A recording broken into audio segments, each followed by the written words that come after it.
I could have a roll call, please.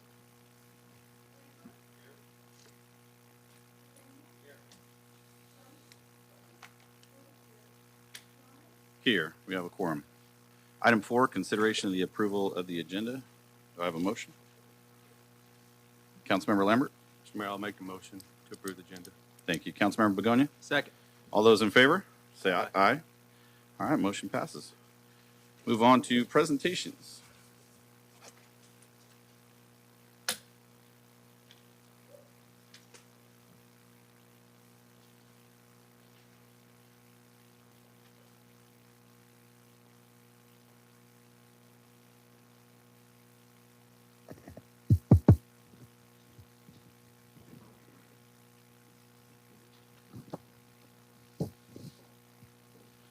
All right, everybody. If I could have Kevin Spencer come up here and Raymond Lopez.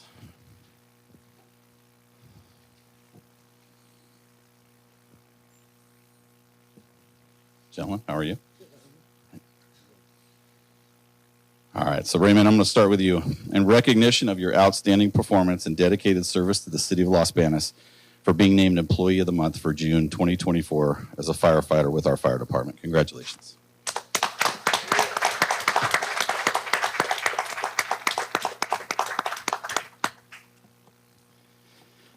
And for fire engineer from the fire department, Kevin Spencer, in recognition of your outstanding performance and dedicated service to the city of Los Banos for being named Employee of the Month for June 2024. Congratulations.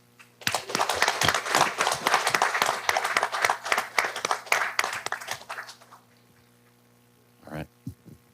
Want speeches? No? All right, I tried.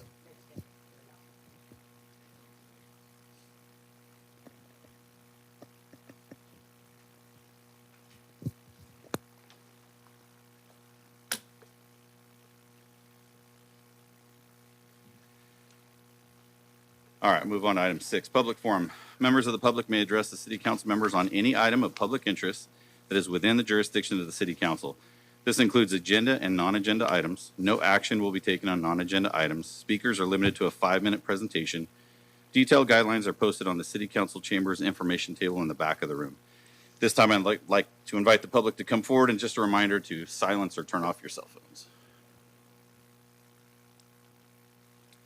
Good evening, Mayor and Council and staff. My name is Blanche George, and I live in the downtown area. But I also assist with some of the animals and pets that we all have in our community. I'm one of a big team.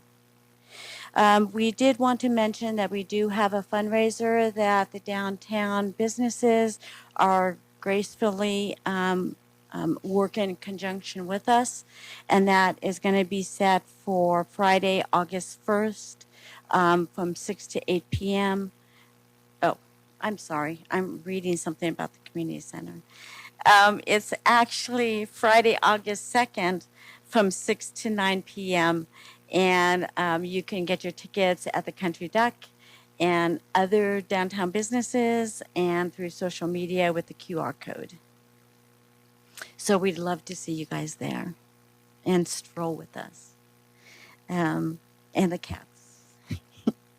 But I did want to mention and let you guys know that in conjunction with working with the team of the city and the police department, Ivan and the animal shelter individuals, we did do a microchipping at the beginning of the month right before there were some special celebrations going on, and we wanted to, and of course the team really wanted to make sure that every animal we raised to make sure that actually we didn't do it this time. Actually, the staff of the animal shelter, they raised to put all the information in just in case that night the cats and the dogs would get lost, that they would be found. We also worked on, from that weekend, there was a 48-hour period I was in Austin, Texas. But before and after that, we also did a what we call a paw patrol. Sorry, Chief. But basically, what we did was we had microchipping wands, and we were able to find loose dogs and to be able to quicker return them to their homes. Next week, the animal group is going to be doing another spay and neuter program in conjunction, of course, working with the city, the police department, Ivan, and all the shelter individuals. Um, and then additionally, we want to thank you guys again for applying the $80,000 worth of the grant that you may or may not be approving tonight. But we're really grateful for the team to continuously get this money to our town so we can make an impact. I'm positive, and so is all of our team and city employees and the chief, that there's going to be a drastic dent and impact in our city when it comes to animals in the future. But I just wanted to report to you guys and let you know some of the things going on. Thank you.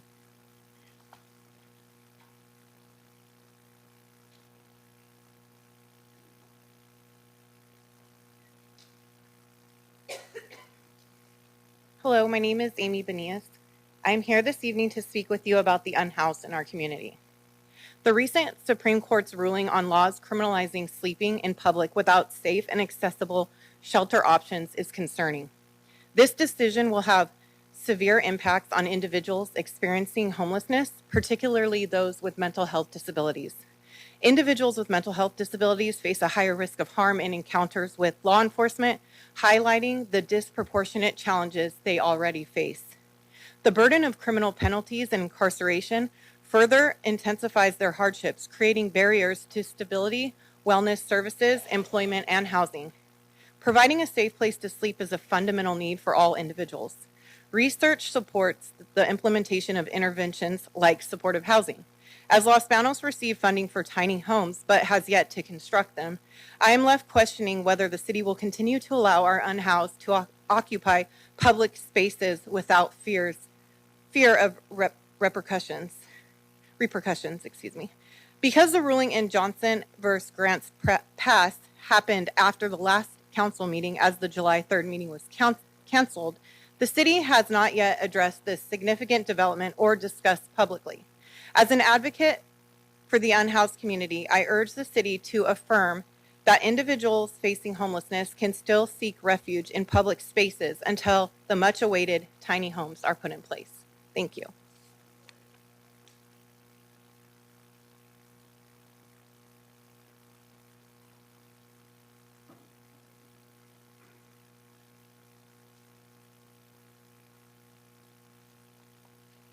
Good evening, Cami Avalar. Speaking on the homeless. Mr. Yanis, thank you very much for replying to my email. I truly appreciate it. I'm here to speak the same thing about the homeless. I do know that the ruling also happened, and I'm kind of on the opposite, as you well know, on the opposite end of the spectrum here. While I do have sympathy for those who are trying to better their lives, a large portion of them are not, and they're behind me. And I would like an update as to what we're going to do with them, where we're going to put them, so they're not impacting neighborhoods. I do see that there's a agenda on the ballot on the tonight's agenda for a perimeter fence around the community center, and it's because of concerns of feeling safe and vandalism. Well, I feel the same way, and I deal with the same problems. I have had people on my porch. I don't feel safe. I have had people in my garbage cans. I have had people steal things out of my backyard, and most of it's directly related to what is behind me. So while you're spending money to put a fence around the community center, what do? Where's my feeling safe? So I would like that under consideration. So thank you very much. flyers to hand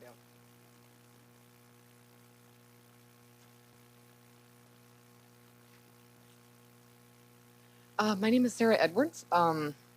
The flyers are for you guys to see about my husband and I are putting a rally together and in Pacheco at Pacheco Park on August 10th from noon to 3 o'clock. So everybody's welcome. Everybody's invited to that. If you have nothing going on that day, please come and explain if you've ever been harassed or if you've ever dealt with any type of harassment, cyberbullying, electronic harassment, any type of harassment that you've dealt with. You can come share your stories, explain, just talk about any type of harassment or anything like that. Just anything, any bully. If you've ever been bullied, come and join us at Pacheco Park and share your stories if you have any stories that you like to share. Thank you.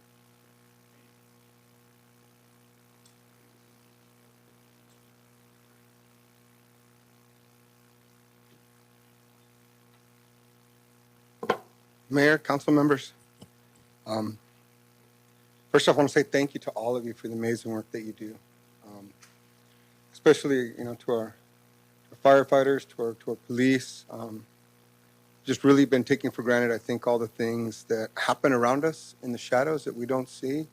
And at the end of the day, our city is running, and whether it's good, whether it's great, whatever it is, I believe y'all are giving it the best effort. So I do appreciate that.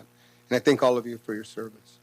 I'm Pastor Raul with the Mercy Springs Church of the Nazarene. And I just want to first off let the community know that we're still having our cooling zone. It's open every day from 1 o'clock until 8 o'clock in the evening. And we've had a lot of repeat people.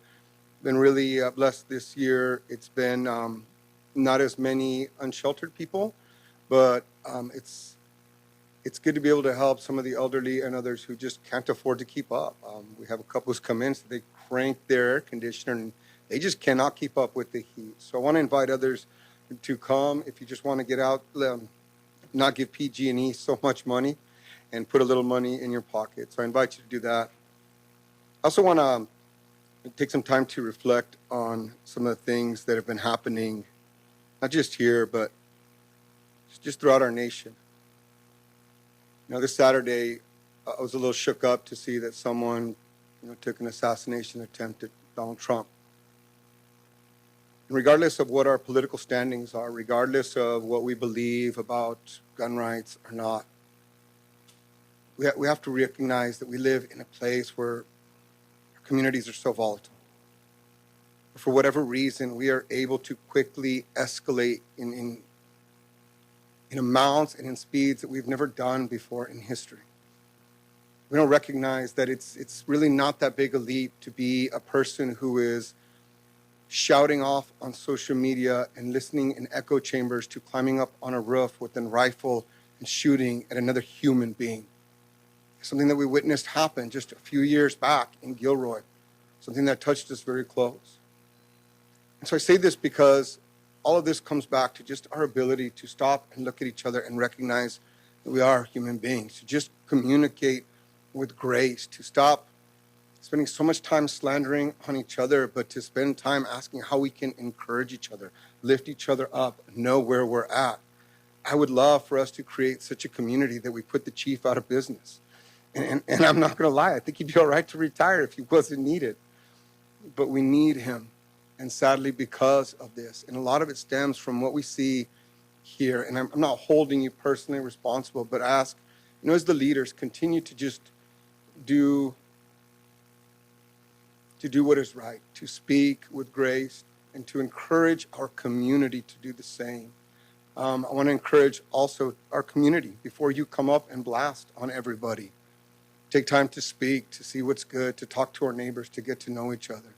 We're over 40,000 amazing people in this community, and it has such great opportunities. And I think that if we just took the time to talk to each other, we could keep other people from doing really seriously horrible, violent acts. Anyway, thank you.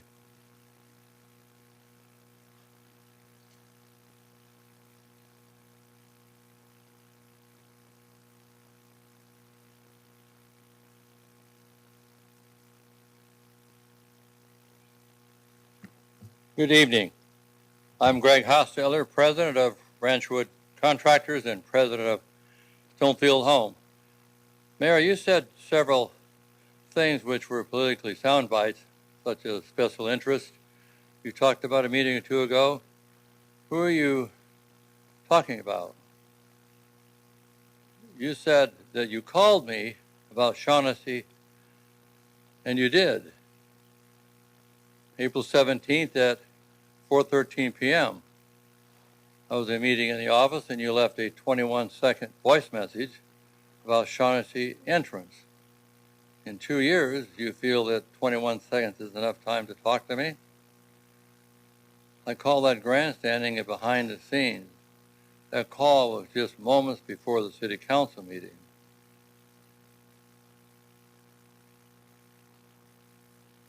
I'd like to know what you're talking about when you talk about the entrance and you talk about me. Because I don't think you know what goes on over there and you haven't read the documents. The documents speak for themselves. The city is responsible. There is no place in that agreement, subdivision agreement approved, signed by the city attorney and our group. And the city owns the land now. There were never plans for Shaughnessy entrance. There was never a bond put up. There was never an estimate put up. And it says all we have to do is pave out to where we did and put a stop sign.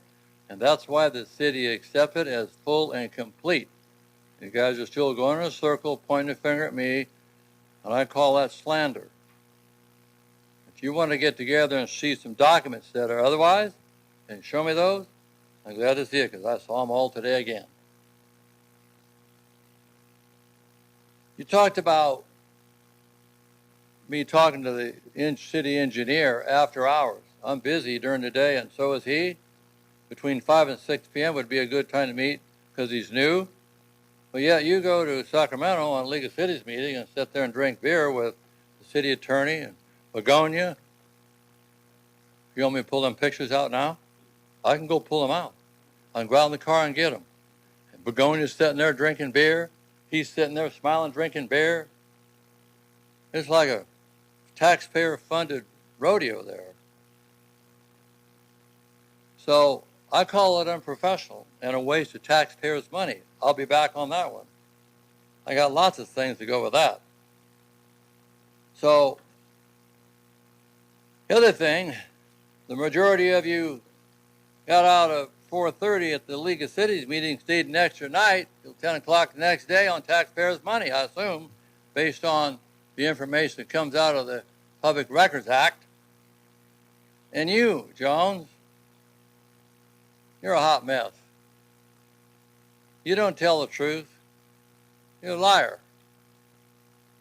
You make things up and say political sound bites to try to make you feel good and make up stuff on Vineyard Drive that connects to 165. It's the city's responsibility. They've collected $4 million in traffic fees and special fees by the homeowners of 1,135 homes out of the Vineyard subdivision, and they've never got their connection. In the DA, it's in the DA, stupid.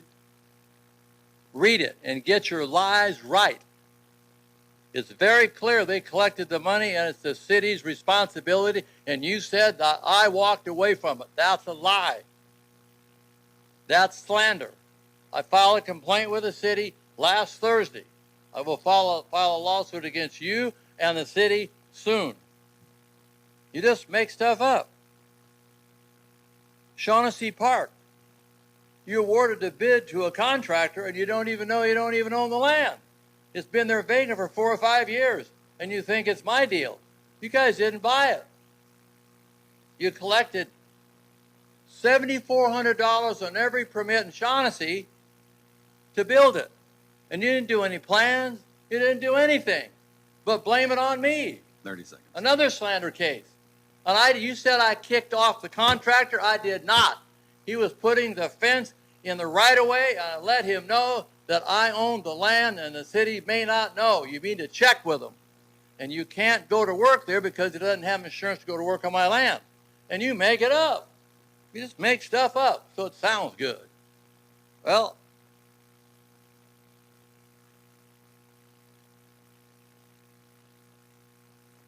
That's time. the other thing, That's time. That's time. Thank you.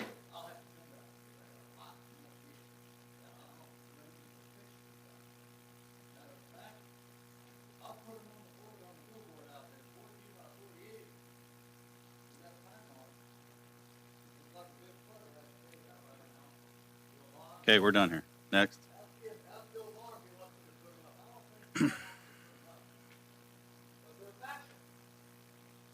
Anyone else for the public forum? It's a great parade. Anyone else for the public forum?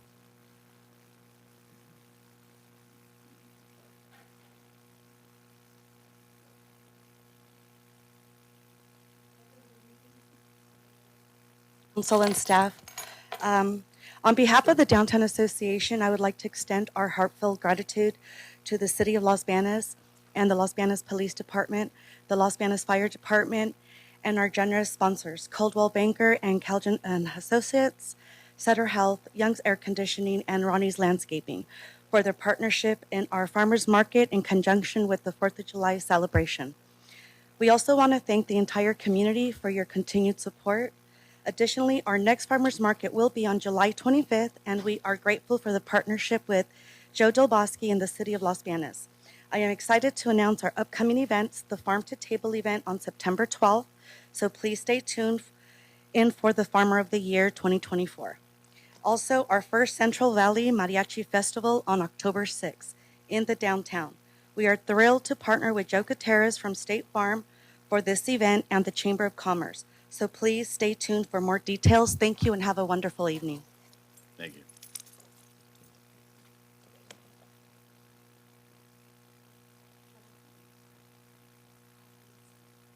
Anyone else?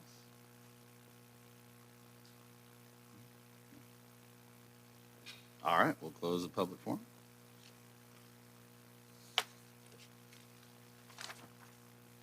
Move on to item 7, consideration and approval of the consent agenda.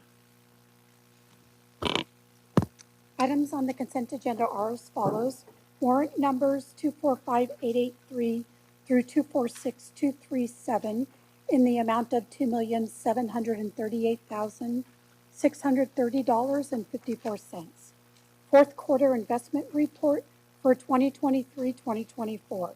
City Council meeting minutes for April 17th, 2024, May 15th, 2024, June 5th, 2024, and June 19th, 2024. City Council Resolution Number 6802, rejecting the bids for the construction of the Community Center Perimeter Fence Project.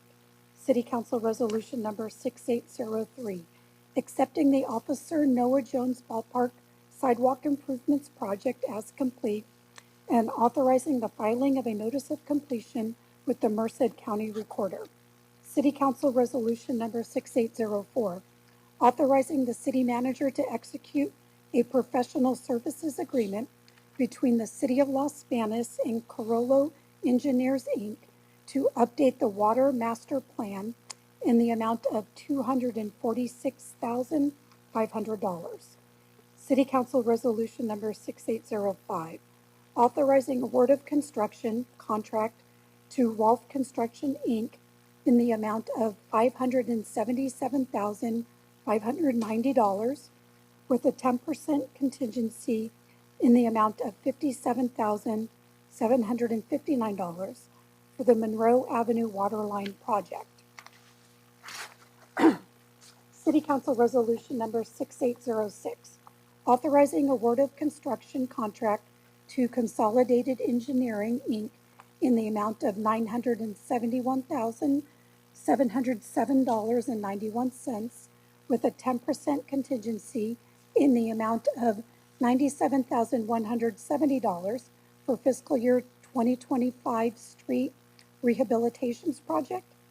City Council Resolution Number 6807, authorizing the city manager to execute a professional services agreement between the City of Los Banos and Sally Swanson Architects, Inc. for the Americans with Disabilities Act Self-Evaluation and Transition Plan not to exceed $273,400 and adopt a revised budget for the fiscal year 2024-2025 as it pertains to the facilities fund in the amount of $123,400.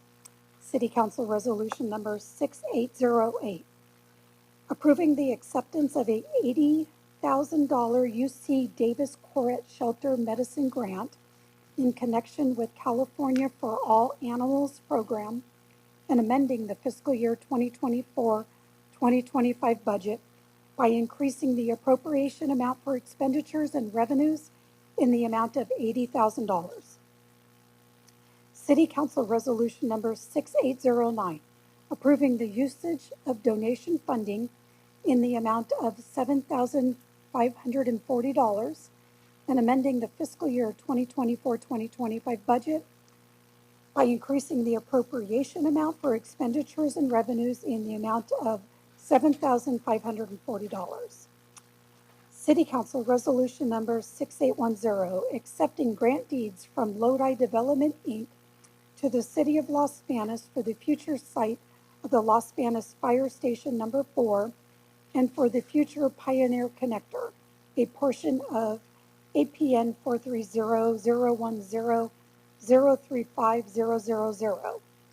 City Council Resolution Number 6811, calling and giving notice of the holding of a recall election to be held on Tuesday, November 5th, 2024, for the recall of Councilmember Douglas Begonia Jr.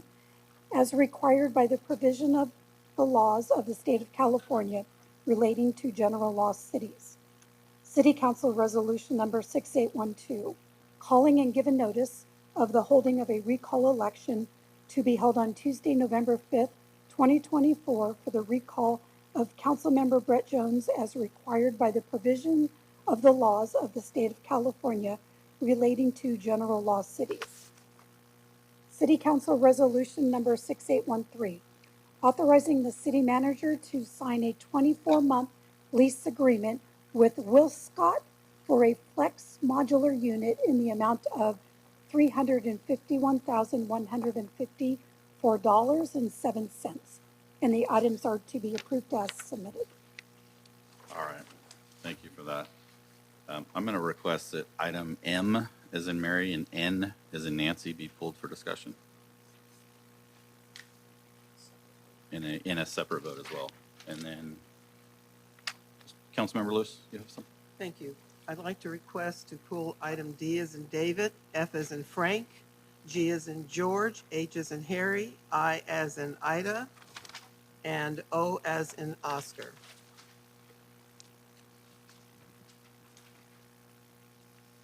And I will request a separate vote on I and O. All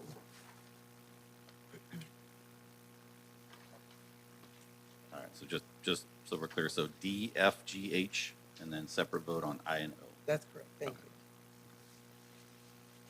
All right. So let's start with item D. Let's go to Park and Recreation Director Hunt. Hey, good evening, Councilmember Lewis. How can I help this item?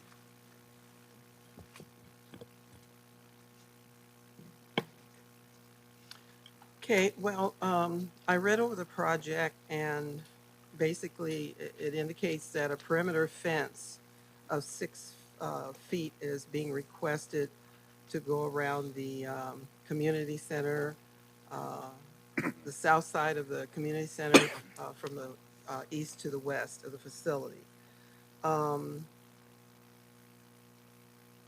It doesn't indicate why we need this fence. And there's a request for $175,000. One bid came in for $242,124 and change. But there's nothing in this report that explains what the material is and why we need it. I mean, is this going to be a cyclone fence? What is it that's going to be around the community center? Yeah, absolutely, I can help. To be clear, this item is rejecting all bids, so this item is requesting council, recommending council to approve the rejection of bids, which we would not be proceed with this project. The primary reason being available budget, the funding just wasn't available. The $175,000 number is the available budget in the line item that we have for this project, and that exceeded that. In terms of the project itself, it's an ornamental fence, not a cyclone fence. And in terms of reason for it, to add security to the facility, we have obviously kids, seniors, community members throughout that are on site, and being able to track who's on site. And we have gates in the courtyard space that allow for exits out to the back side of the facility. We have times where individuals will lodge those gates open, and then we have individuals on site that we're not aware of. So we added some cameras on site, and we're hoping to add this fence here. We're also hoping that the back side of the facility, which includes a bocce ball court, 2 bocce ball courts, as well as a chessboard and just general benches. We're hoping that that gets activated as well. It's a pretty lightly used area presently, and we're just hoping that that will help provide a space for people to use. And I did read in the report that it was rejected because of the cost, and also to find, Public Works is to find out, I guess, why we didn't get any more bids. I can only imagine why we didn't get any more bids. But when you make reference to an ornamental fence, exactly what does that mean? What are you looking at in regards to design? Yeah, it'd be your typical like wrought iron type fence. There's a current fence, I think it's closer to 7 foot, maybe 8 foot around the dumpsters on site presently. That would be similar in design, but again, it's taller than what's being requested here. But there is that on site, but otherwise, like an ornamental fence is what it's referred to as. Okay, so I know there's an exit out of the main hall that goes to the south side of the facility. Is that the door that you're talking about, or are there other doors that exit the community center?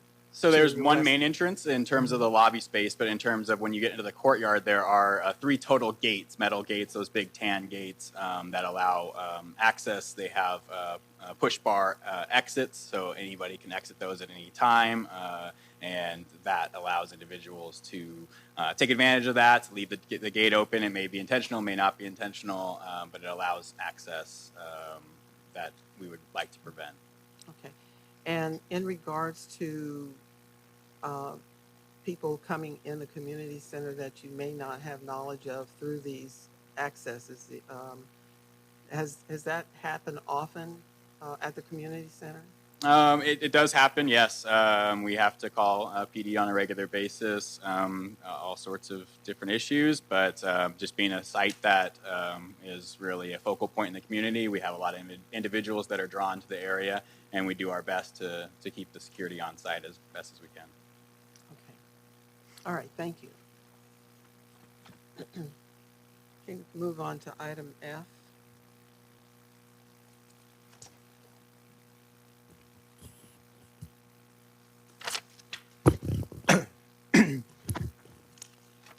So, Mr. Bergman, could you just give the council and our audience here today just a quick overview of what this is about? Yes, ma'am. This is a professional contract to initiate a water master plan update. It's to assess the city's water use and projected water use in the future. The last water master plan that the city had conducted was in 2010, and so it's 14 years ago, and so we're looking to update our water master plan to look at our present use and future use. It's somewhat timely. Recently, the state has passed a water conservation act, and users that are very high have been flagged by the state.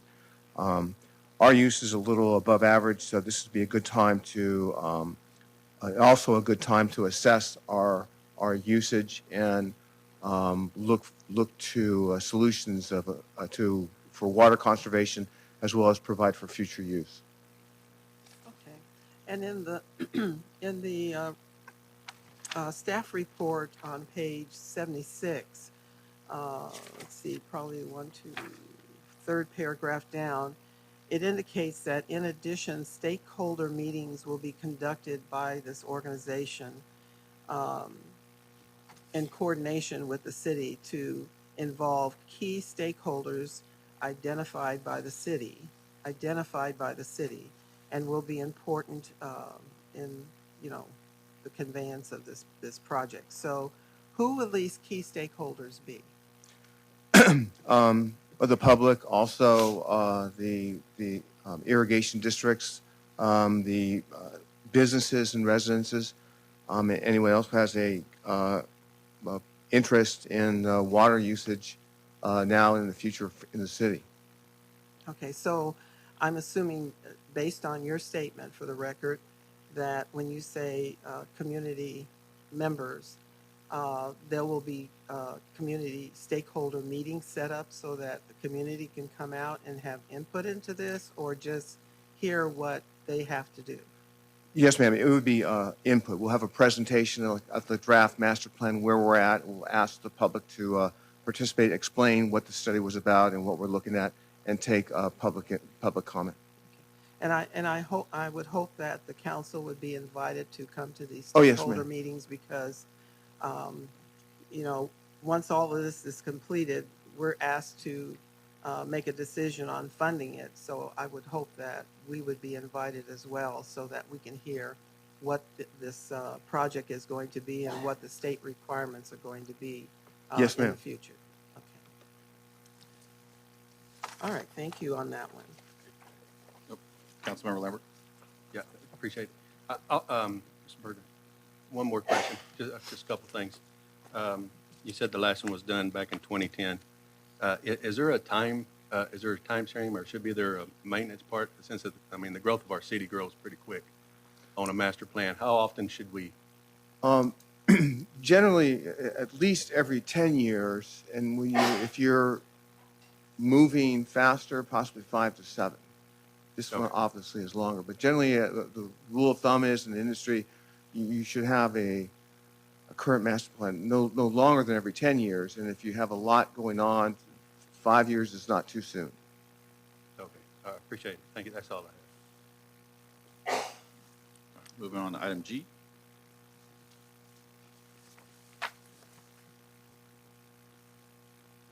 Okay, and could you just give us a quick overview on this project as well? Yes, ma'am. Mr. Lewis, members of council, this item is the award and a construction contract to repair the Monroe Avenue water line. It's in the presidential district section of the city. The lines are old. It has experienced some leakage. It has been identified for replacement, and that's what this project is to upgrade the line and the connections at Monroe Avenue, between 7th and going east. Okay, so there was reference made to the master water plan of 2010. Are there any other water lines that were identified within the city that may be similar to this, that we need to look at for repair or replacement? I believe there are. These were these projects, I believe, prior to my time, have been identified as necessary. With the oncoming update of the master plan, we're going to reassess our capital repairs and water line replacements that need to get done, and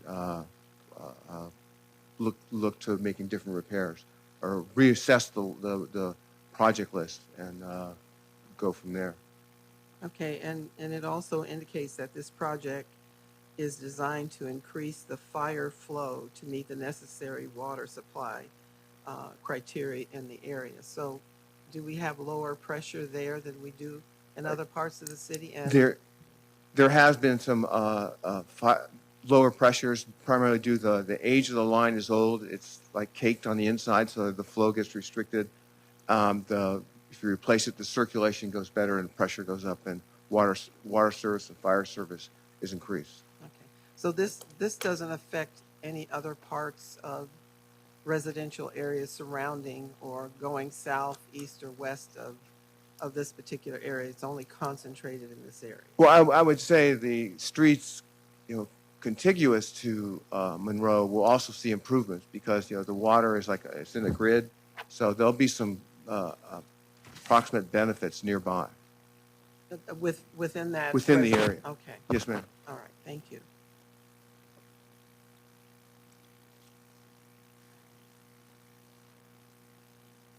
Okay, we can move on to H.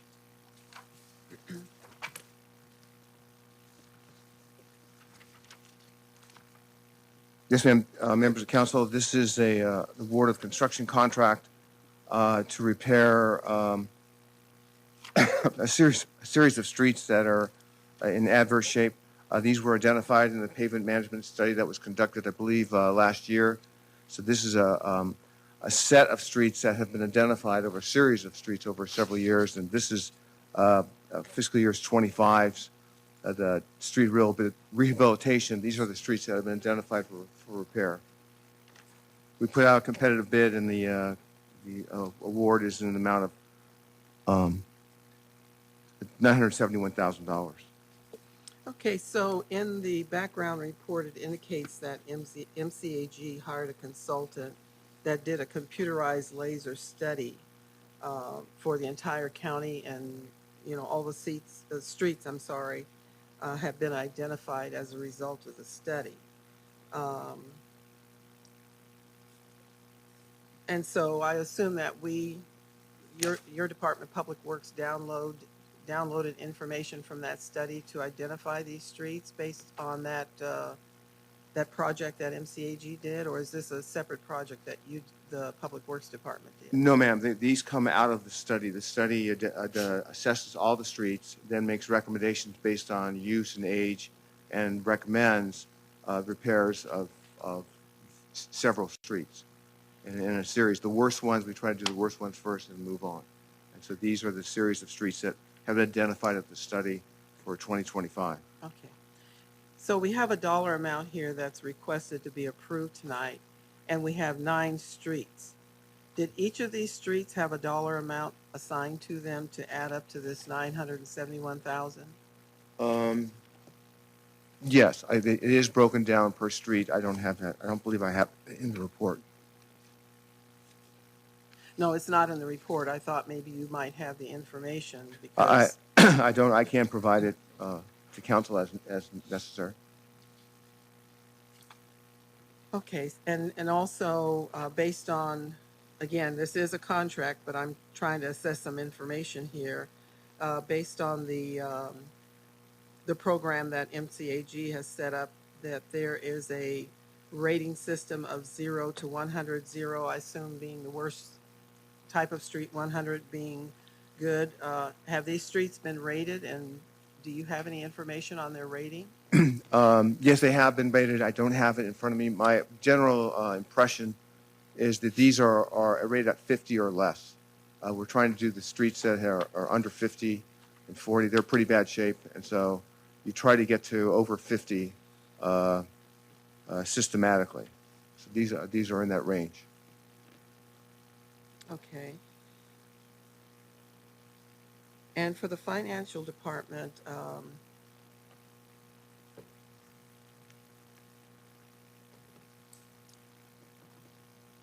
is the request for this project to be funded within the 24-25 budget? And, you know, is our fund balance going to be affected by this project? Good evening. Funds have been programmed, so they were approved. This is just the approval of the contract now. So Okay. the funds were already programmed in the budget. So our fund balance will not be exhausted. That by is this correct. And project. it's not using fund balance, it's using Measure B funds, SB1 federal funds. Okay.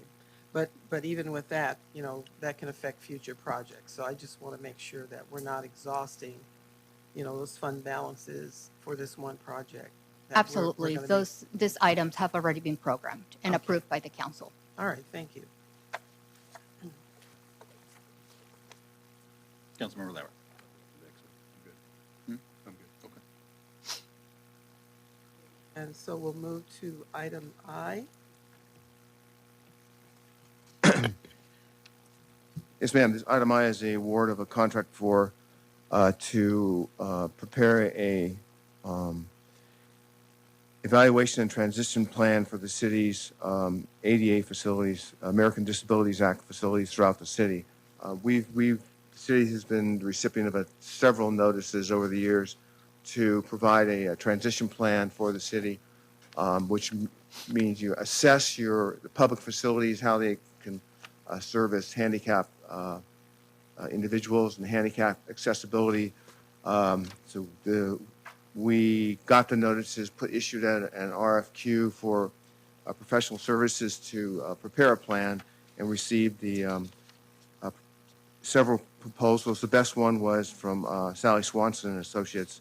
She's done many of these throughout the West, and we're recommending the award to Sally Swanson to prepare a city's ADA transition plan. Okay, so thank you for that. What I'm not clear on is just how much are they going to be doing? What are they going to be surveying in the city of Los Banos? Is it our city buildings? Is it sidewalks? Is it streets? What are they going to be doing? All city facilities, all buildings, the airport, the sidewalks, the playgrounds, our parks. It's an entire assessment of all city facilities.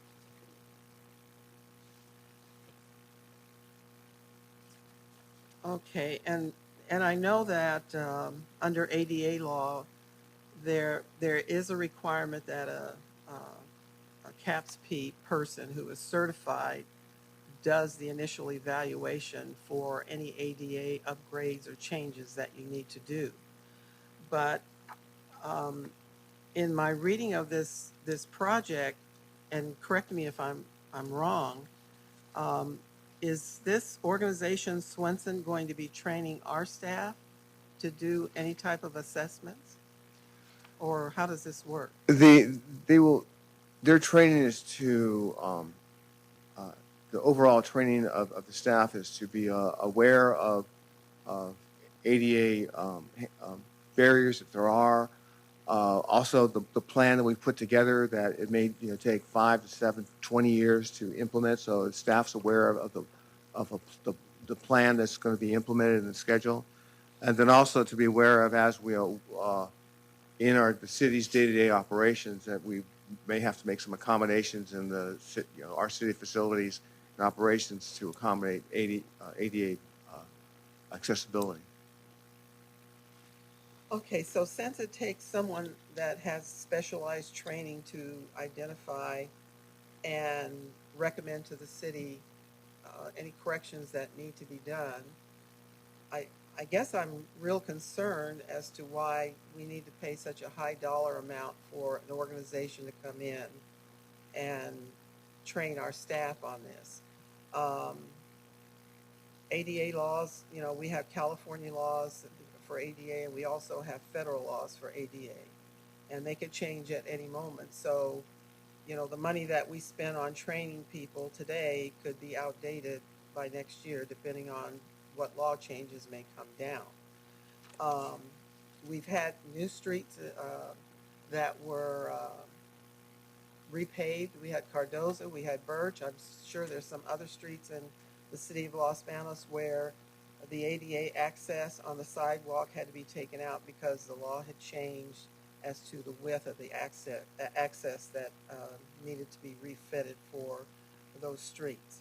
So I'm just not sure why we need to pay for this level of training for staff rather than bringing a CCAP person in and contracting them to assess our city and then move from there if we have any violations of ADA that we need to correct. If I can respond to that, the bulk of what this contract does is to identify all the city facilities and what barriers that we have and that need to get corrected. The training is subsequent to, but the main thrust of this contract is to identify those, what the violations are, how to get corrected, and put a plan forward to get them corrected. And it is somewhat costly, but at every agency in the state, you have to do that. And so we're doing that. But you'll find when they go through the study, and of course we'll present the draft to council, you'll see it's surprising the assessment of your facilities do have barriers that are not known. And this firm has those DTAP persons on staff to make those assessments and put them in one place and bring them forward to make corrections. So it's not so much the training, but it's getting the plan, the assessment, identifying the problems, and then a plan to implement it. Do we have anyone that's CCAP trained on staff? I don't believe so. Okay. Our consultant. Our consultant for building CSG does, I'm told. Okay, so why aren't we utilizing them since we're already paying them? Well, like Zum's mentioned, it's not in their scope, and they had an opportunity to bid on this contract. They didn't. So this is not just the assessment. It's also putting the plan together. And CSG did have an opportunity to propose on it. They did not.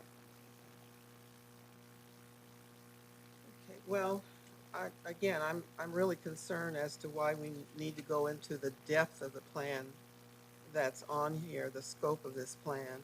I can understand, needing a CCAP person to identify what we need to do as far as ADA compliance in our city, if it's our buildings. I think pretty much you guys know when you're redoing streets, what needs to be done in regards to ADA access there. But this seems to be an overreach, in my opinion. And when I look at the fact that it was on March the 20th, the proposal was released. The deadline for it to come back to the city was April the 25th. And I know there was probably a lot of crunch time going on regarding the budget, but the budget was submitted and approved on June the 5th.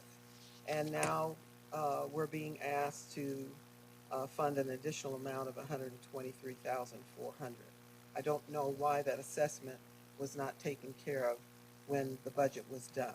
So a month and several weeks were within the time of the deadline of the proposal that was submitted, and when the budget was approved. We do an awful lot of cost overruns here in Los Banos. We get budgets approved, and then something comes back, and there's thousands of dollars and hundreds of thousands of dollars asked to move forward.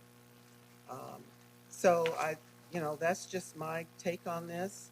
I think, this is kind of an overreach in the total assessment of what we do and how much training we need to do.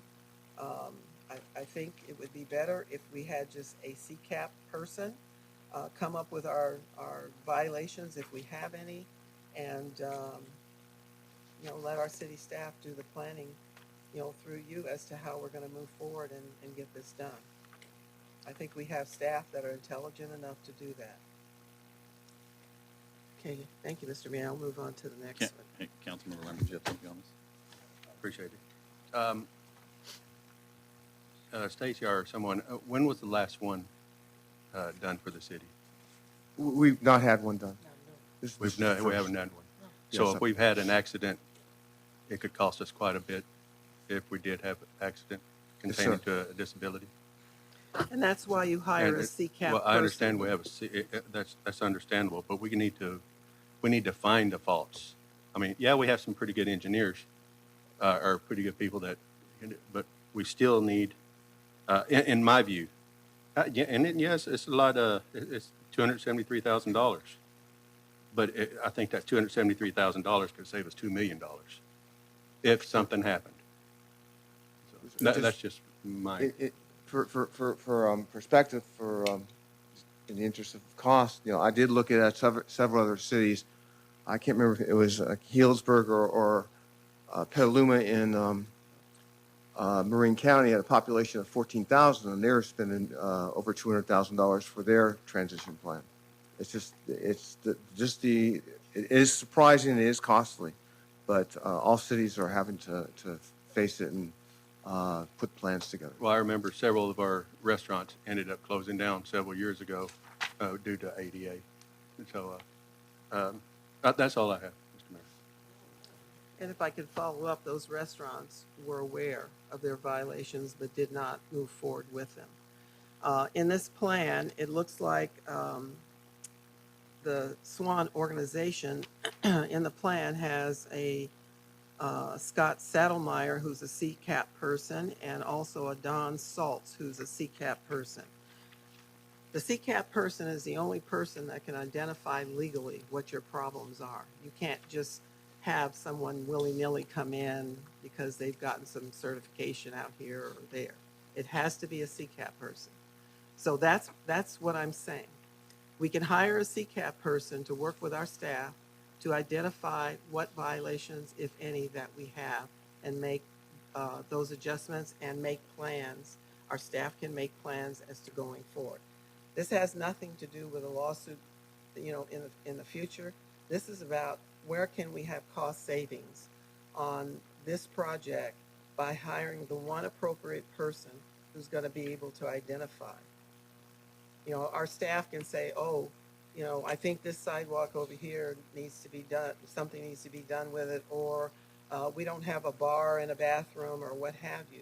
But the CCAP person has to be the one to identify it, put it in writing, to be considered certified for the city to move forward with a project for repairs or installation.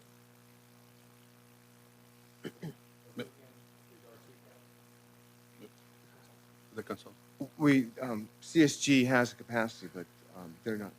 And we have done it in the past. So the city has evaluated all of our facilities in the past with CSG. We have done a CASP inspection through CSG. But what is being proposed tonight is for a plan for the entire city, which we are required by law to have by the state of California. We've never had an entire plan for the entire city. We've only looked at our individual facilities. And that was originally done under the direction of former Chief Tim Marison. Well, the report doesn't say that the law requires us to do it. So if it does, that should have been in the report. I'm sorry. Okay, yes, it does. The law does require us to have one.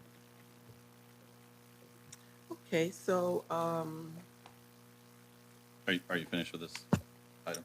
yes, that's Okay. item All right, so I I. have something on it. So, the feasibility of doing an entire city, an entire plan, I don't think it makes sense if we were to take one of our own employees, cross-train them for this one task that we're going to do one time maybe, and then invest the money in them and ask them to stop doing what they're doing and go assess an entire city. I don't think that's feasible. So I think that's my opinion on how, rather than the cost savings versus the, just like Councilmember Lambert said, I mean, ADA violations are very serious.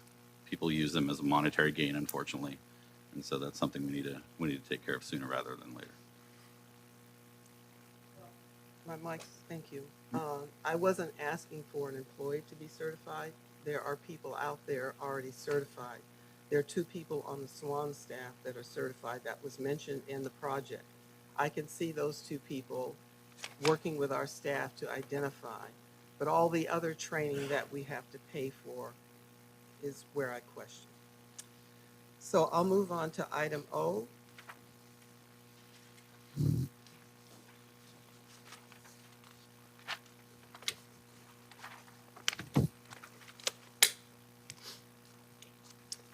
Councilmember Lewis, do you have Yes. a question? Yeah, so could you, Stacy, just give us a reason why this project is necessary? Okay.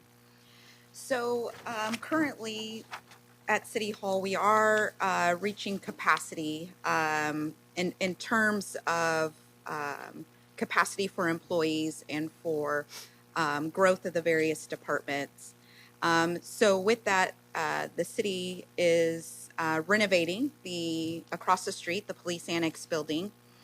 But in the meantime, in order for us to really be able to accommodate that growth and its growth within all of the departments, we are requesting a flex modular unit for 24-month lease until the police annex is completely renovated. We've started the renovations.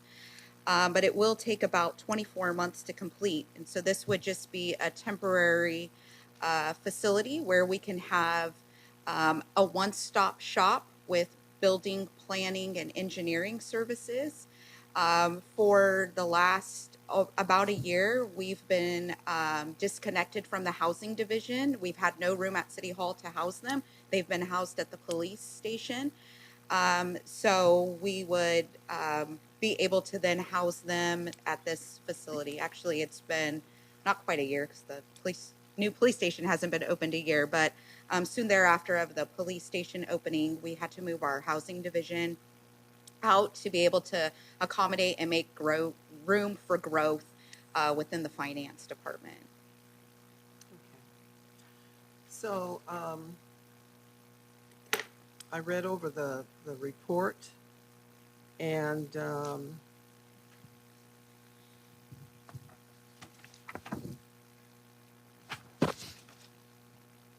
number one, this is 24 for 24 months, 2 years. And I know that may seem like a long time.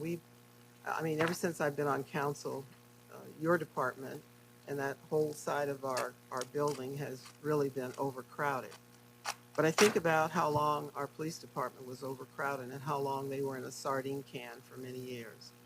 And the city council approved back, I believe it was in 2018, after we acquired property to build a new police department. And so that was some 5 years before our police department could move into that new property upon completion. This project is going to cost $351,157 and change. And $210,504 and change is coming out of the 2024-25 budget, and the remainder is being requested forward to the 25-26 budget, which we really don't know where we're going to be in that particular year. 2,240 feet that's a pretty sizable unit, which is going to be put in the northwest end of the parking lot. I assume would take up parking space for our employees, which means that our employees will have to park on the street. I understand with the JAMS, what is it, JAMS? 209. 209, thank you, has opened, that there's been a lot of people who have visited there and enjoy going there, and overflow parking has come over towards City Hall. I think they open up at 11 o'clock in the morning, and of course when our staff is out for lunch and if people come to patronize that place, then there's a possibility that they're going to lose their parking on the street and end up having to park further away from City Hall.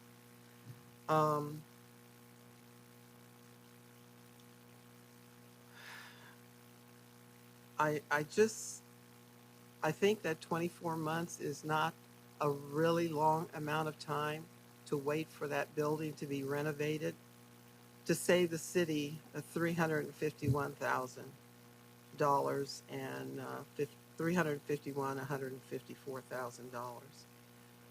Plus the mere fact that we're being asked to borrow money in the future that we don't know whether or not we'll have it. So I just don't see this as a good idea.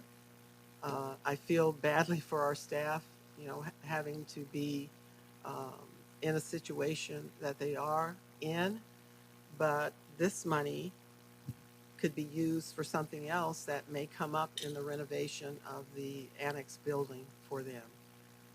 And certainly I want them to have the space just as much as anybody else does at City Hall. But I just don't see this as a good expenditure of assets at this particular time, and waiting the extra 24 months when it could perhaps take an even shorter period of time to complete. It's just, for me, it's not a good expenditure. So I just wanted to express that because I know I asked for a separate vote on this, And I know that our staff works hard and deserve the extra space, but this is just for the unit that we're going to rent. This is not for transferring phones, doing computers, or anything like that. Those are different costs that the city will have to incur to make this whole process happen. So that's my summary on this one and my point of view. Thank you, Mr. Mayor. Thank you. Councilmember Jones. Yeah. No, I mean, the employees, thoughts about parking is always a concern, but I think they would rather have a remodeled city hall, remodeled offices, carpet that they don't trip over because it's overstretched and probably 30 plus years old. It's wearing out. I'm pretty sure the employees would be just fine with this remodel process till it gets done.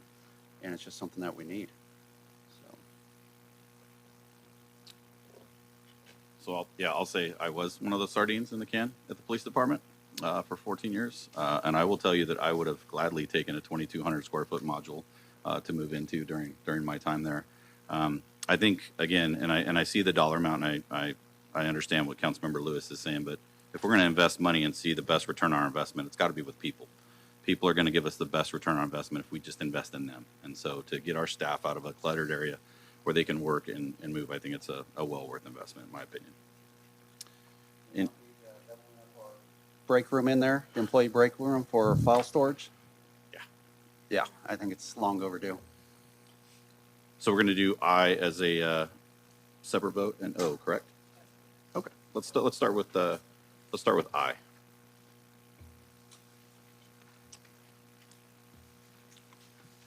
Yes, Mayor. Councilmember Jones. Yes, make a motion to approve City Council Resolution number 6807 as submitted.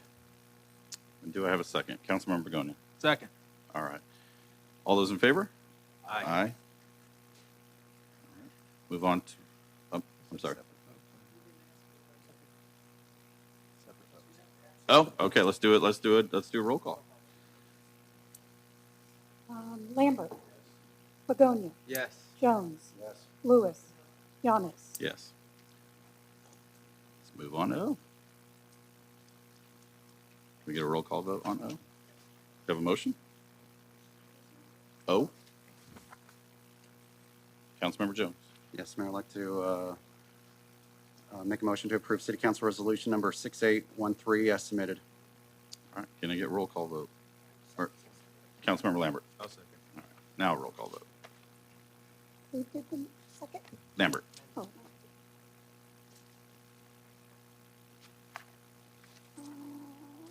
Lambert. Yes. Begonia. Jones. Yes. Lewis. No. Yanis. Yes. All right. So before we go back to D, F, G, and H, I'm going to give council members Begonia and Jones a chance to step out for items M and N.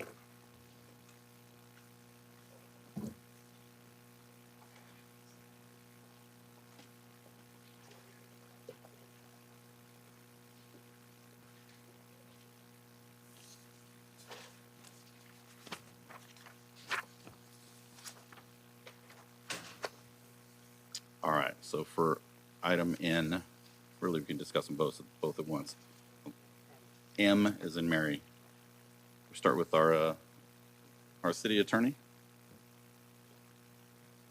Thank you, Mayor and Council. These items are very straightforward and dealt with very thoroughly in your staff report. We have with us tonight our special counsel who's been helping us through this process, Chris Scannell, who can give you a brief overview of what we're being asked to do tonight and answer any of your questions. Thank you. Good evening, Mr. Mayor, members of the council. As you know, the California Elections Code prescribes all of the procedures for the recall of local officials, the timing, the number of signatures, the format of the petition, everything. As you also know, there were petitions submitted to recall council members Begonia and Jones earlier this year. They submitted answers, as is their right, and the petitions were circulated and submitted in June, and then shipped off to the county registrar for validation of the signatures. A couple of weeks ago, the registrar confirmed that there were a sufficient number of valid signatures on each of those two petitions to force a recall election for those two council members. And the state law requires that it be conducted in conjunction with the November general election. The sort of final step, it's really, really a formality, truth be told, is that now that the registrar has finished the verification job, the city clerk has submitted now to you a certification of those results, so you can see the number of signatures, et cetera. And the final step then that the elections code prescribes is for the council to call an election to have the recall be conducted. It's really, as I said, it's a formality. It's it's not a discretionary act. It's just sort of I'm not even sure, truth be told, why it still exists, but it is part of the process. It's not an endorsement or you're not expressing a position one way or the other on the recall elections. It's just sort of the final step, and then the registrar's office takes it from there and they conduct the election. So that's really all I have. Unless you have questions, I'm happy to answer them. Councilmember Lewis. Thank you. Thank you for your information. So basically, when you say this is just a formality, it doesn't matter how this council votes. It still will move forward on the November ballot? That is true, yes. If so, the elections code provides that the council shall adopt these resolutions, but it also has a backstop if that doesn't happen, that the county registrar at that point just calls the election anyway. Okay. So it is a formality in that respect. It's going to happen regardless of what happens. Thank you. Any other questions? Okay, thank you. All right, so let's start with item M. Councilmember Lewis. Thank you, Mayor. I will make a motion to approve Resolution 6811 as read by title. Thank you. And a second. Councilmember Lambert. So, Mr. Mayor, before I make my second, I'm going to let everyone know that I don't support the recall. I have been told that I do need to accept it, and I'm being forced to accept this. But I just want everybody to know that I do not support the recall on neither candidate. So I will second. All right. And before we do a roll call vote, I, again, will share my opinion as well. I know it's my duty to vote on this, and I will. But just understand that my opinion is, we all saw who came up here tonight who started this. So I'll leave it at that. So can I get a roll call vote, please? Lambert? Yes. Begonia? Jones? Lewis? Yes. Yanis? Yes. And move on to item N. Is Nancy? Yes, Mayor. I'd like to make a motion to approve Resolution 6812 as read by title. Thank you. And a second? Again, I don't support the recall on this item either. I second. And roll call vote, please. Yes. Begonia? Jones? Lewis? Yes. Yanis? Yes. All right, thank you.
All right, as everybody's back, Councilmember Lambert, you had a request?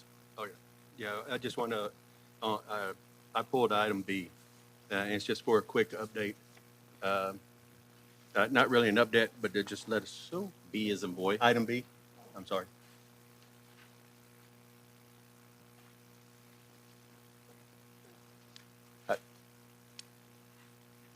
Can you just give us a quick background, just to let us know how for this quarter, this last quarter? Absolutely. This is for our fourth quarter report, which ends in June 30 of 2024. The city has a total combined between their LAIF investments and their Wells Fargo investments, a total of $164 million. They're broken down based on the report between LAIF at $53 million and Wells Fargo Securities at $110 million. This is an increase of $2 million from the March 2024 report that it was brought to council in April of 2017. So our investments have increased by $2 million. Thank you. I just wanted to let everybody know that. Thank you. Thank you. I did have one question on the item. We moved past it before I got to say anything on it. That was item H regarding the roads.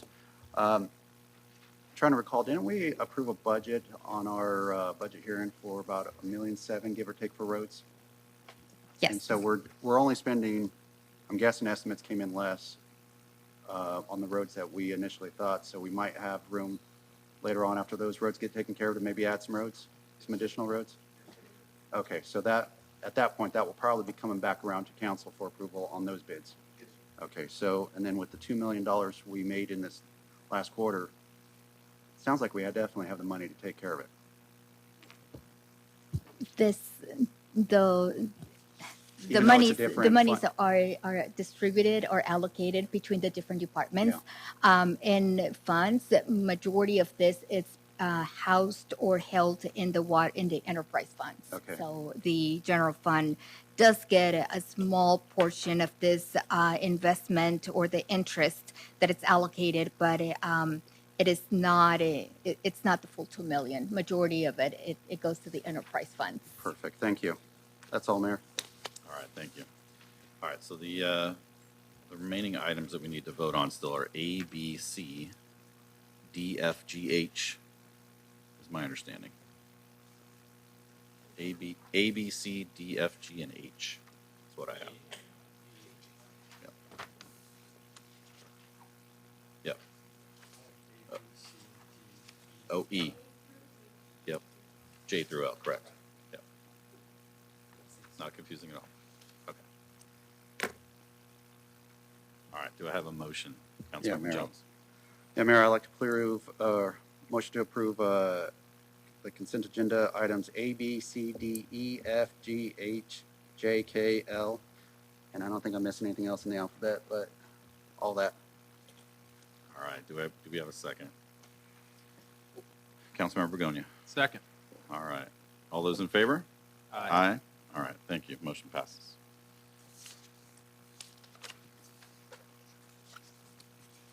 All right, let's move on to item 8, advisement of public notices. We have no reports. Go on to item 9, city manager report. Thank you, Mayor. Appreciate it. First off, I'd like to address another misleading comment that was mentioned today about me being at a restaurant drinking beer. That is entirely false. That was not true. I was not at this restaurant drinking beer. So that was a lie. The other thing I'd like to mention on some good notes of things, as you folks saw, we got a grant here for some more money for the animal shelter. Extremely exciting in the last, probably 8 or 9 months or so. We brought in well over $240,000 in grant funding to the animal shelter. So just big thank you to the folks that are working out there. The animal shelter chief of police under his leadership and working with the code enforcement team who helps take care of the animals out there. Thank you, Chief. It's been extremely exciting work, and we've been able to put a lot of this money to good use, money that we've never received before. So it's a first for us, and it's been really exciting. And actually, back on July 6th, We had a microchip event. We were able to microchip 57 animals, did that free.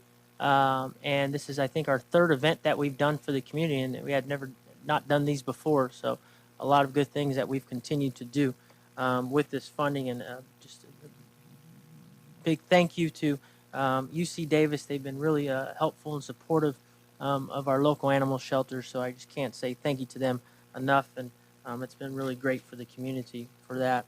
The other thing I'd like to chat about is all within the last couple weeks, we've been able to get some different streets striped. There's some streets that were striping that was done over there off San Luis and Snow Goose. If you go down there, nice bright striping work that's being taken care of over there, so it looks really good. We're doing some sidewalk work today. We did some sidewalk, a couple sidewalks on Pacheco. If you drive by, you can see them getting that done. Also, we've trimmed quite a bit of trees, and once again, these trees have never been trimmed before, folks. We just had a policy around here. We just plant trees, and that's it. And we never bother to maintain them, and so I know I've talked about it quite a bit of times up here, but it's really important that you get out there, get them trimmed, and if you really look at it from a cost standpoint, it saves us on time on officers and down trees. So we've trimmed quite a bit. We've trimmed trees in Regency, Fairmont, Cardinal, Chamberlain, Kensington, Covington, Winchester, Waterford, Wellington, Dove, Westminster, Rockberry, Ashbury, Quail, Eucalyptus, and probably a few more I think I'm missing there, Director Joe Heim. So really excited about us being able to go out there and beautify our cities, and our city, I should say, and keeping things all cleaned up. So thank you for all the hard work that gets done on maintaining the safety and cleanliness of our city. So, thank you, Mayor. Oh, yep, that's right. Thank you.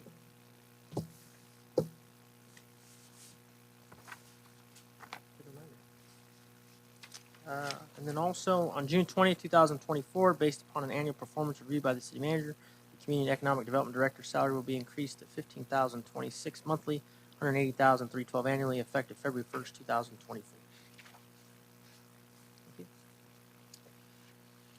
All right, move on to item 10, report Merced County Association of Governments, MCAG, Peninsula Clean Energy, Measure V Committee, and the San Joaquin Valley Air Pollution Control District, and Los Banos Downtown Property and Business Improvement.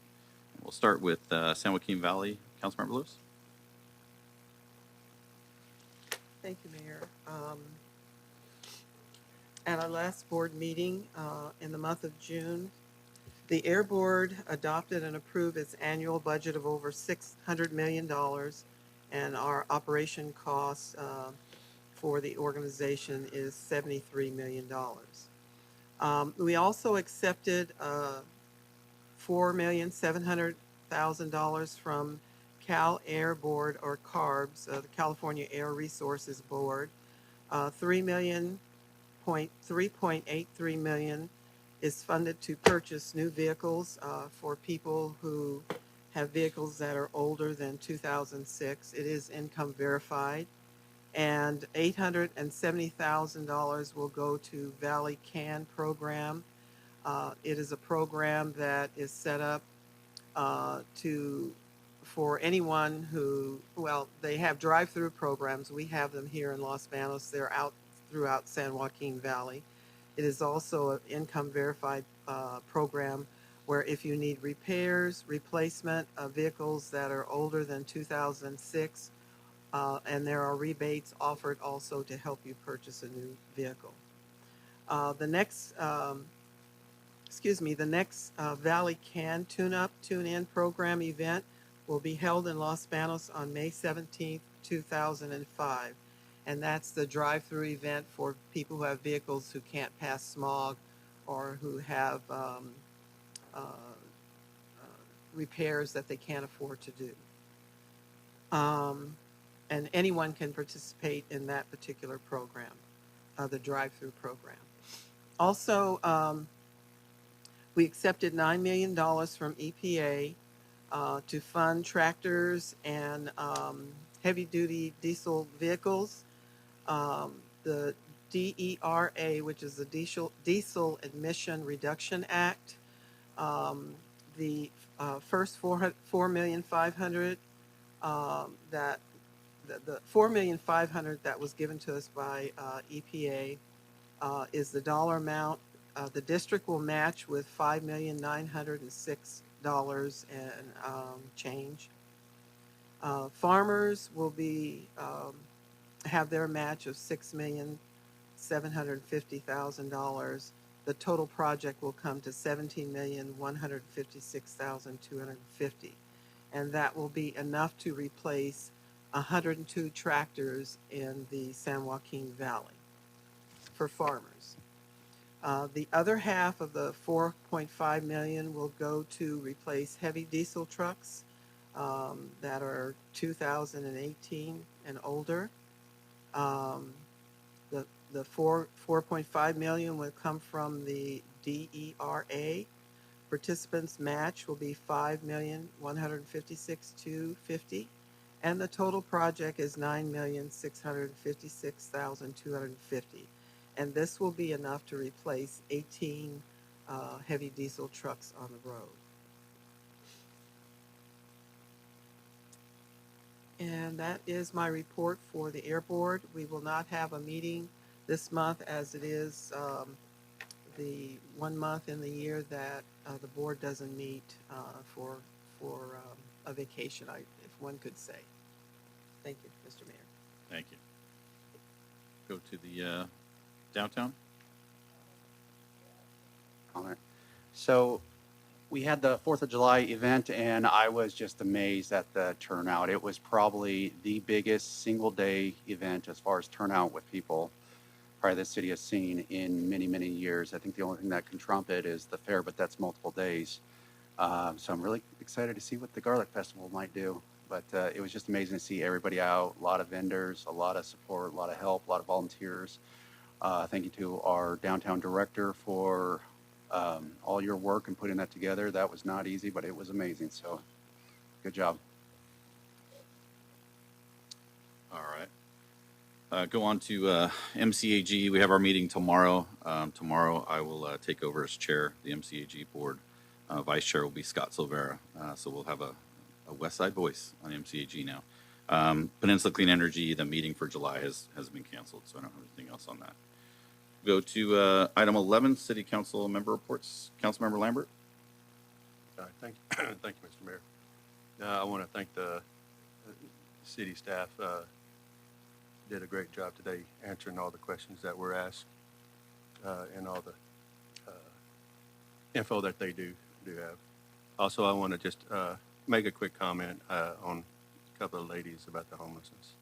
I don't think, as of right now, I'm not sure if we have received the money yet from the state.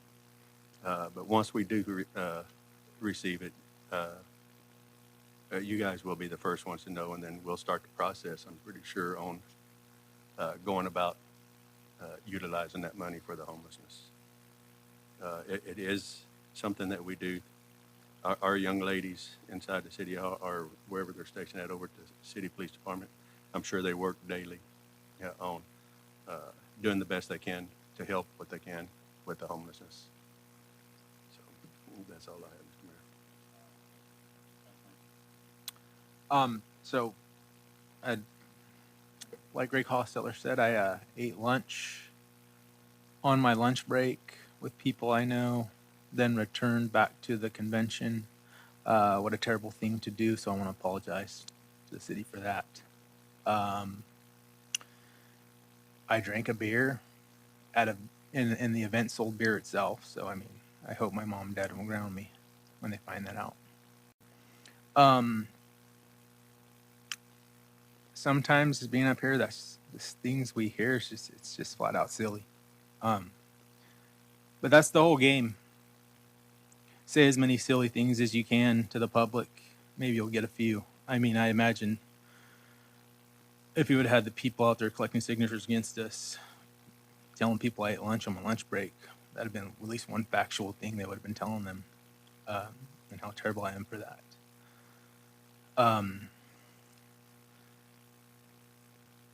I just, it's amazing what people will say and do to make sure they get their way.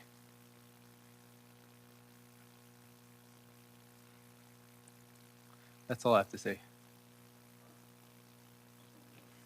No additional comments, Mayor. Thank you, Mr. Mayor. I just want to make a comment on our last meeting that we had,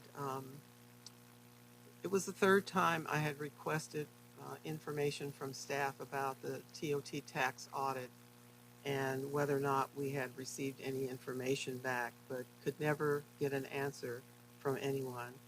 But Councilmember Jones was able to get our financial director, Mrs. Patillo, to indicate that the audit had not been completed. You know, I don't want to sound like I'm griping, but the only information that I ever get is what's on the agenda. That's all that I know. Everything else I have to find out by someone else asking a question. I think it's only fair that every council member be treated with the same respect up here to be able to get information when asked. I shouldn't be denied anything that anybody else knows. I question and wonder how Councilmember Jones knew about the TOT tax audit not being completed, but after 3 requests, I couldn't get that information. So I just ask that I be treated fairly and be given the same rights and the same information, and that all of us are given the same information equally as we should, and not any one council member up here have more information about what's going on in this city than another. It's just the right thing to do.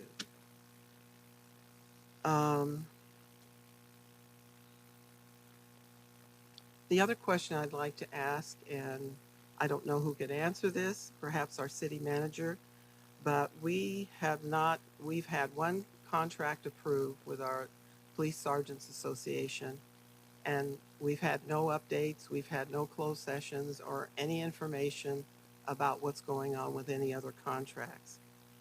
I think it's time to bring the council in to inform us about what's going on with contract negotiations in the city. I will not discuss conversations that are closed session conversations up here in the public forum. What I said is that I think it's time to bring council into closed session and discuss what's going on with the negotiations with our staff. This is what we are here to do. This is what the council is here to do. It's the right thing to do. Once again, we had a conversation in closed session, and direction was given by council, and that conversation will stay in the closed session. And I'm actually quite appalled that you're making such comments and suggestions here in the public in regards to such negotiations that are happening. It's actually not becoming of a council member to be doing so in something of a very sensitive manner that is a closed session subject. That's not something we discuss publicly up here. That is a closed session. So, Councilmember Lewis, please. That is something that we discussed in closed session. We will not discuss that up here, and I will remain firm with that because that is a sensitive issue that we do not discuss in public. I will stand by my request. And the last thing that I'd like to indicate is that we authorized roughly about $900,000 to build a new animal shelter. I'm hoping that we're still moving forward on that. Haven't heard anything at council as to where we are on that. And so I hope that we're going to be moving forward quickly on the animal shelter. Thank you. Thank you, Mayor. All right, I get to go last. So first things first, I want to talk about real briefly the events that happened this weekend. I think as an elected official and as a leader of the city, one of the things that, came to me this weekend, there was a horrible, tragedy that happened, an attempted assassination on a former president. I will tell you this weekend that my thought was, I'm not an independent, I'm not a Republican, I'm not a Democrat, I'm just an American. And, that's something that hearing people who maybe, have differences of political opinions actually have open discussions, that gave me a little bit of hope this weekend. And so I had some discussions with people who maybe not be on the same side of the aisle. And so I'm sorry it took something tragic to happen for people to kind of slow things down. So my advice to people is if you can put the phone down for just a minute, go see your neighbor, go meet somebody, go talk to somebody, right? You have to solve the world's problems all on social media. The other thing, just talking about the decorum of the council in general, Mr. Hostetler again came up here tonight. I'll tell you flat out, I was not in Sacramento. I was not at that League of Cities. So if there's a picture of me, that's pretty cool. I'd like to see it myself because I can tell you where I was during League of Cities and wasn't in Sacramento. I did have a phone conversation with him after April. It was about 30 minutes long, and he did tell me in his own voice that yes, he has the ability to fix De Anza Way, but he wouldn't unless he had the opportunity to, quote, do it right, unquote. And I understood that as wanting to build more homes. I want to thank the people who've reached out to me on social media and who've texted me, who've really been supportive of the fact that this council is doing something that maybe is kind of new, but we're holding people accountable. I don't care if you're the richest developer in the county or if you're a guy who's just putting a garage up in your yard. We need to treat you all the same. And so I'm sorry some people don't like it when we do that, but I'm going to continue to do that. Everyone is the same. I don't care who you are. I don't care how big your checkbook is. So whatever your expectations of that are, this is how I'm going to do things. And so don't like it. Election's coming up. Maybe you'll find another puppet, but I'm not going to be that guy.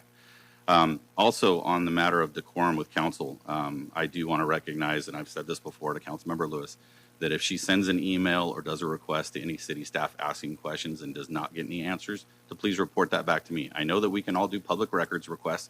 We can see emails that are sent between staff members and council members. I know people have asked for my emails, and whoever's asked for them, you got them all, which is fine.